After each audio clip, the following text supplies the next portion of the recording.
Chittorgarh seat पर इस बार BJP प्रदेश अध्यक्ष सीपी जोशी की राह आसान नहीं दिख रही है।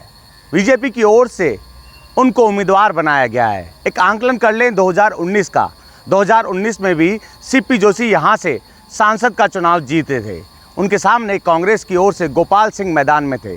गोपाल सिंह को जो है करीब 28% वोट मिले थे और सीपी जोशी को 68% के करीब वोट मिले थे।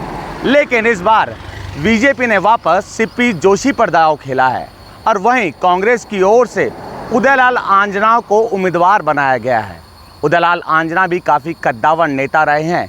कांग्रेस सरकार जब राजस्थान में थी तब मंत्री पद भी उनके पास था। अशोक गहलोत भी लगातार उनके लिए लॉबी करते हुए नजर आ रहे थे।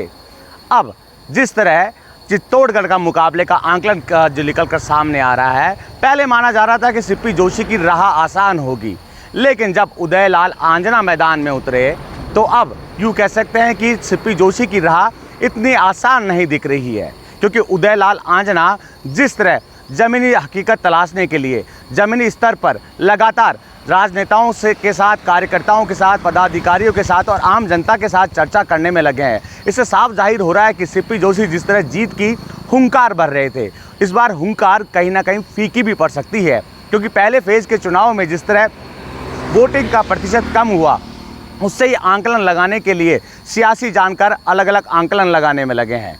सूत्रों के हवाले से खबर भी यही निकल कर सामने आ रही है। सियासी जानकारों का भी यही कहना है कि दूसरे फेज़ में भी वोटिंग प्रतिशत कम देखने को मिलेगा, क्योंकि बीजेपी एक तरफ राष्ट्रवाद के मुद्दे को लेकर चल रही है, स्थानीय मुद्दों को जो है तवज्जो नहीं दी जा रही है, और ऐसा ही कुछ कांग्रेस में देखने को मिल रहा है। कांग्रेस अपने विधानसभा चुनाव के समय जो काम किए 5 साल के, उनका आंकलन करने में लगी है। लेकिन इस सीट पर रोचक मुकाबला इसलिए भी बन जाता है क्योंकि सीपी जोशी जो है बीजेपी के प्रदेश अध्यक्ष हैं और शीर्ष नेतृत्व के साथ लगातार इनका टच भी रहा है। जब टिकटों का वितरण था तब भी लगातार दिल्ली दौरा इनका देखने को मिला था।